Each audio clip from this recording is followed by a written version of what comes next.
The problem: our method of storing cables. Yes, we are slobs.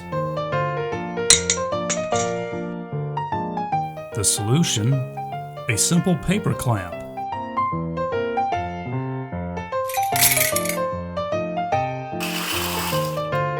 These little clamps come in many sizes: small, medium, and large.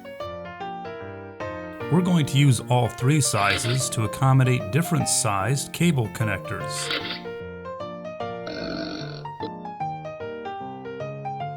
All we need is a flat wood surface that is about the width of a yardstick, which we can attach the clamps to.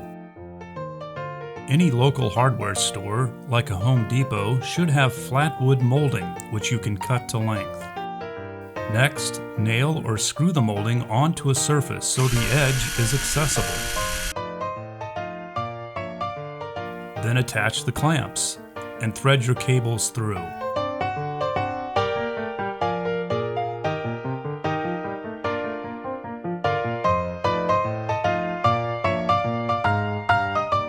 Now you have an inexpensive, organized storage system that lets you quickly identify the cable type. That's it for now. We invite you to join us on Twitter @HDSLRNow.